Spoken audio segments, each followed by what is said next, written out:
You know what is the one piece of material I would actually rather know at this point than the contents of the Epstein files?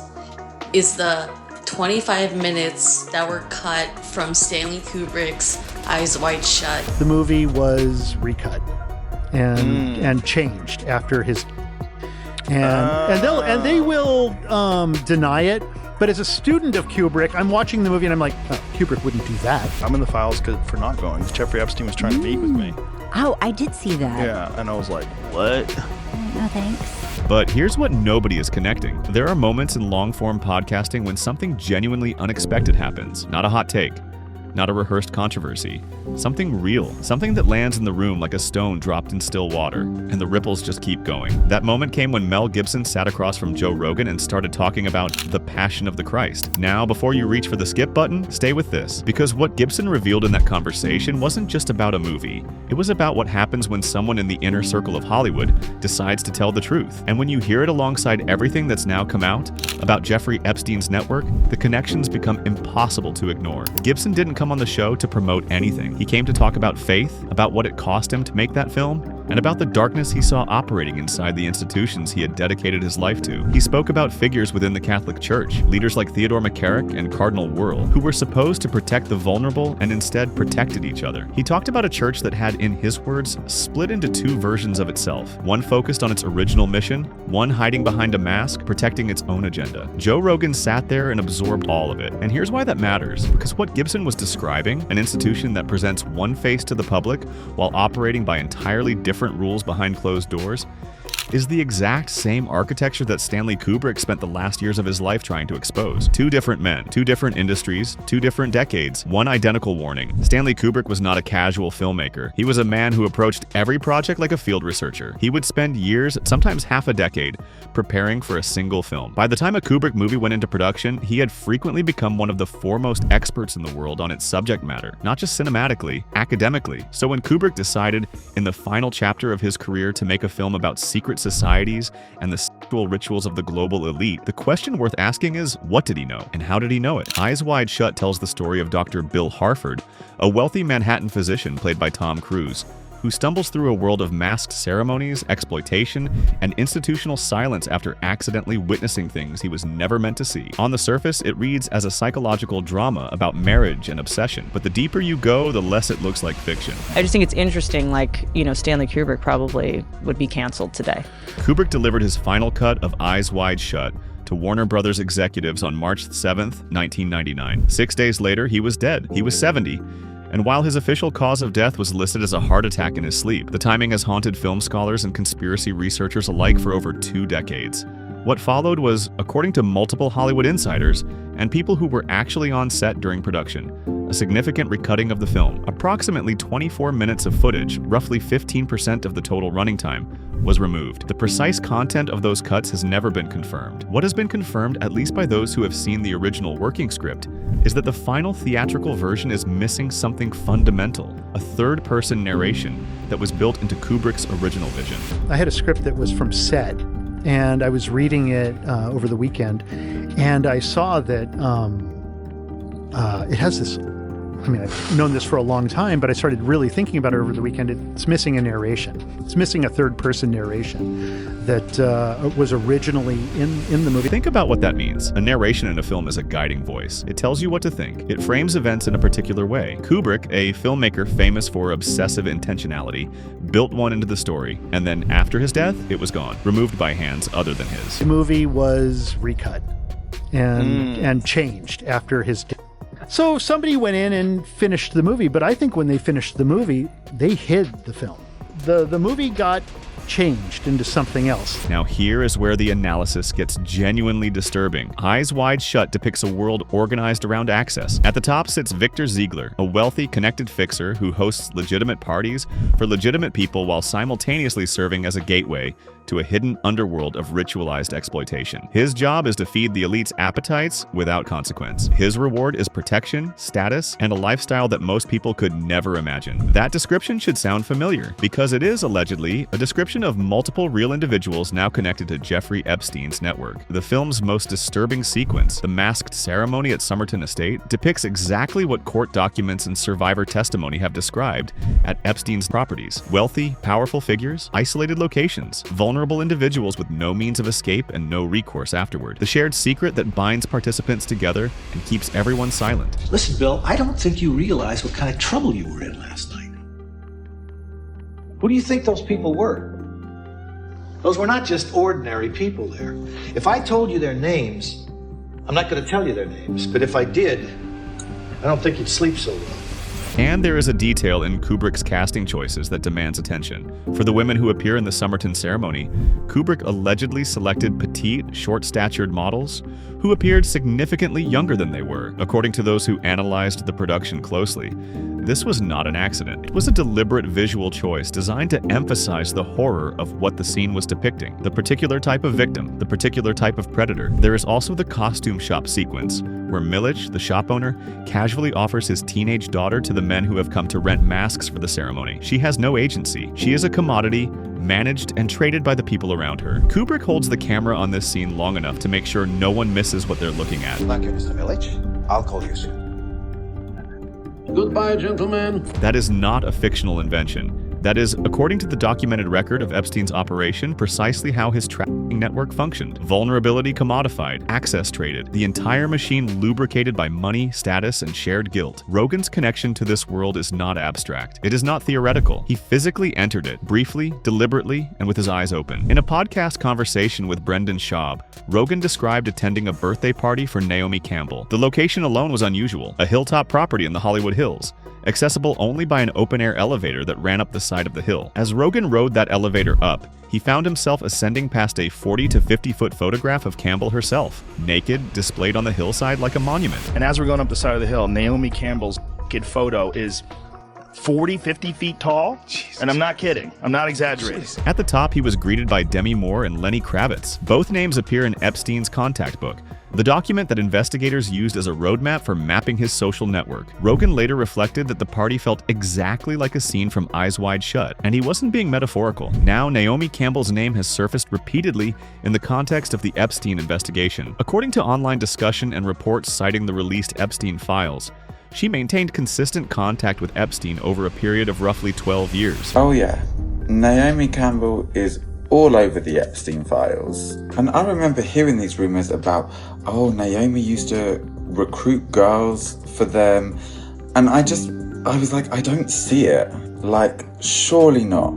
But no, sure enough, she was consistently emailing him back and forth for 12 years. In the film, Victor Ziegler functions as the recruiter, the fixer, the man who connects the powerful to their appetites. If the film is a map, and a growing number of people believe it is, then the real-world Zieglers were people exactly like those documented in the released files. Epstein was not operating alone, he never was. The infrastructure that supported his alleged activities, the properties, the planes, the financial apparatus, the social cover, required a network, and that network had a shape. Les Wexner, the founder of L Brands and the man behind Victoria's Secret, granted Epstein sweeping power of attorney over his $1.4 billion fortune. In February of 2026, the FBI officially named Wexner as a co-conspirator in the Epstein case. His retail empire, according to investigators, was not simply a coincidental financial connection. It was integrated into the operational framework of Epstein's trafficking network. Wexner was also a founding member of something called the Mega Group, a private circle of billionaires established in 1991. Officially, the group was organized around Jewish philanthropy,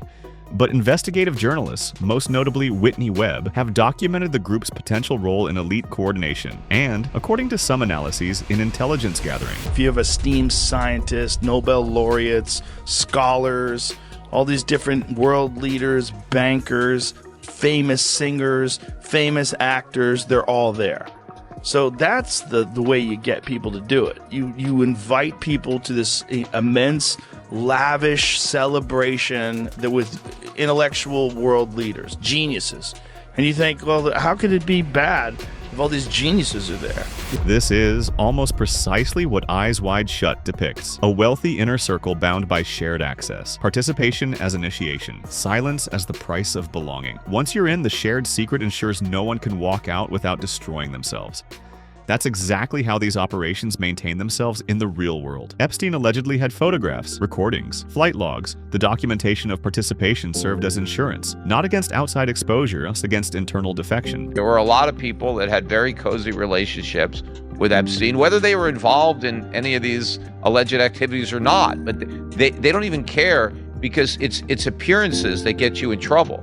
So you have to basically put as much distance between yourself and Epstein as you possibly can. And I think in order to do that, a lot of people end up lying about it. Here's the thread that connects Mel Gibson to Stanley Kubrick. Not personally, not professionally, but structurally. Both men tried to use their platform to say something true about a corrupted institution.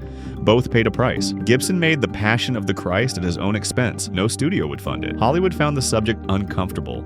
Not because of the religious content, but because Gibson was making a film about institutional betrayal. About leaders who were supposed to protect the vulnerable using their power to silence the vulnerable instead. About the machinery of cover-up inside one of the oldest human institutions on earth. When Gibson spoke to Rogan about the church's failures, about priests who were shuffled from parish to parish after allegations of abuse, protecting careers at the cost of victims, he was describing a system that operates by the same logic as everything else we've been discussing. Institutional loyalty above individual justice. The mask of propriety maintained at whatever cost. I was surrounded by them when I was 14 years old. Surrounded. Literally. Didn't even know it. It wasn't until I was old enough to realize what they were and what they wanted and what they were about and the types of people that were surrounding me till I went, oh my God, they were everywhere like vultures. Corey Feldman has been trying to name these people for decades. He was a child star who grew up inside a system that was allegedly predatory at its highest levels. He went on record with Barbara Walters. He was publicly dismissed, painted as attention-seeking, unreliable, difficult. I'm saying that there are people that were the people that did this to both me and Corey that are still working, they're still out there, and they're some of the richest, most powerful people in this business. And they are. And they do not want me saying what I'm saying right now. Gibson's film was not just about the suffering of Jesus. It was about what happens when institutions decide that protecting their own power matters more than protecting the people they claim to serve. The Passion was, at its core, a story about cover-up, about silence enforced by authority, about one person telling the truth against the weight of every institution aligned against him. Rogan understood this when Gibson said it. You could hear it in the silence that followed, because Rogan has been in that position too. In 2017, Jeffrey Epstein's associates allegedly attempted to arrange a meeting with Joe Rogan. Rogan says he refused immediately. He says he Googled Epstein and couldn't understand why anyone was asking. I'm in the files for not going, because Jeffrey Epstein was trying to meet with me. Oh, I did see that. Yeah, and I was like, what? I'm like, no thanks. Yeah. Aren't you glad?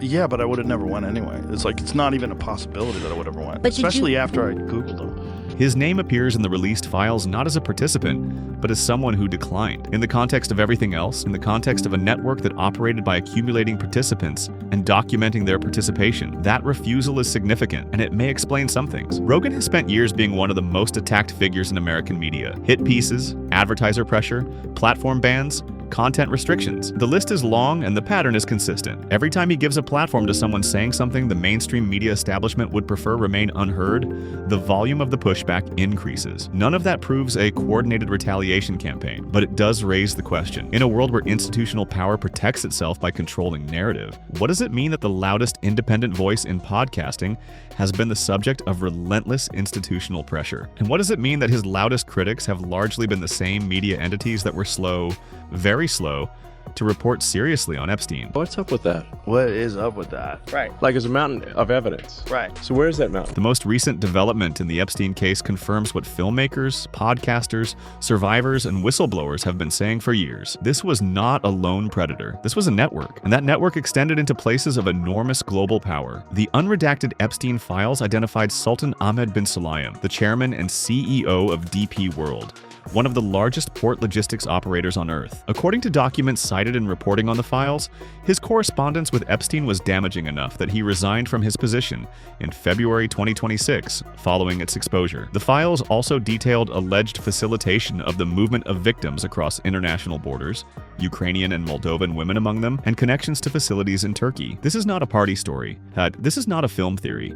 This is, according to the documented record, organized international crime operating at the highest levels of global commerce and sovereign wealth. This is exactly what Eyes Wide Shut was depicting: the global network, the international reach, the masks worn in public while something completely different happens behind closed doors. Kubrick's Somerton was not a place. It was a concept, and the concept apparently was real. Here is the most painful part of this entire story. Kubrick finished his film. He sat in a screening room with the Warner Brothers executives, showed them his final cut, and 6 days later he was gone. Whatever he knew, however much of it made it into the film, and however much was removed afterward, he didn't live to defend it. He didn't live to see the conversation we're having right now. But Gibson lived, and he carried something similar. His film was made outside the system, at personal financial risk, against the active resistance of the industry that had made him wealthy. He exposed institutional corruption from the inside, using the tools of storytelling rather than journalism. Because journalism, at least the establishment variety, wasn't doing it. And Rogan is still here, still talking, still giving platforms to voices that the consensus machinery prefers stay quiet. The number one problem in Hollywood was and is and always will be.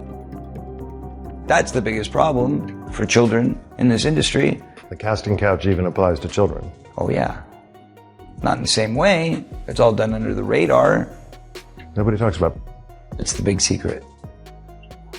And it's widespread? 3 men who existed at different coordinates of the same cultural moment. 1 filmmaker who delivered his warning and died 6 days later. 1 director who made his film outside the system and was punished for it. 1 podcaster who refused a meeting, ended up in the files anyway, and has been fighting institutional pressure ever since. And all 3 of them, in different ways, at different times, using different tools, were pointing at the same thing: the masks, the ceremonies, the silence, the network that protects itself by making sure everyone inside it has something to lose. The dream that the people who run these systems have spent decades carefully, deliberately maintaining that these things don't happen, that the institutions are trustworthy, that the people at the top are there because they deserve to be. Eyes wide shut. But here's the thing about eyes that have been forced shut long enough. Eventually they open, and when they do, you can't close them again. The files are being released, the names are coming out, the network is being mapped. Stanley Kubrick saw it coming in 1999. Mel Gibson named the machinery in 2004. Joe Rogan said no in 2017. And in 2026, we're finally watching it fall apart. What do you think? Was Kubrick sending a warning that cost him everything? Is the system finally being forced into the light? Drop it in the comments. And if this connected things for you that nobody else is connecting, subscribe, because this conversation is just getting started.